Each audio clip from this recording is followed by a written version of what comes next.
मुंबईचा राजा कोण या प्रश्नाचं उत्तर मिळण्याआधीच महायुतीमध्ये मोठा राजकीय स्फोट झालाय।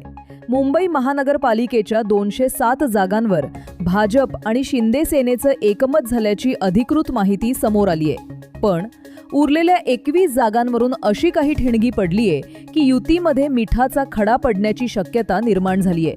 अमित साटमांनी सांगितलेला तो आकडा कोणता आणि ठाकरेंच्या बालेकिल्ल्यात शिंदेंनी नेमकी कोणती खेळी खेळलीये? व्हिडिओ शेवटपर्यंत पहा, कारण मुंबईच्या सत्तेचं गणित आज रात्री पूर्णपणे बदललंय।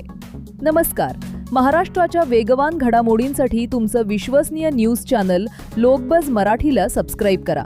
आज 28 डिसेंबर 2025 रोजी मुंबई महानगरपालिका निवडणुकीसाठी महायुतीचा विजय संकल्प फॉर्म्युला जवळपास निश्चित झाला आहे। भाजपचे आमदार अमित साटम यांनी दिलेल्या माहितीनुसार मुंबईतील 227 पैकी 207 जागांवर भाजप आणि शिवसेना शिंदे गट यांच्यात जागा वाटपाचा तिढा सुटला आहे। सूत्रांच्या माहितीनुसार भाजपने 115 ते 120 जागांवर दावा केला असून शिंदे गटाला 80 ते 900 जागा मिळण्याची शक्यता आहे। मात्र वरळी, दादर आणि माहीम यांसारख्या प्रतिष्ठेच्या 21 जागांवरून अजूनही दोन्ही पक्षात रस्सीखेच सुरू आहे। या जागांवर कोणाचा उमेदवार असणार यावर महायुतीचं भवितव्य अवलंबून आहे। जागा वाटपाचा हा आकडा समोर येताच दोन्ही पक्षातील स्थानिक इच्छुकांमध्ये मोठी नाराजी पसरली आहे। अनेक माजी नगरसेवकांनी बंडखोरीचा इशारा दिला असून काहींनी तर थेट अपक्ष अर्ज भरण्याची तयारी केली आहे।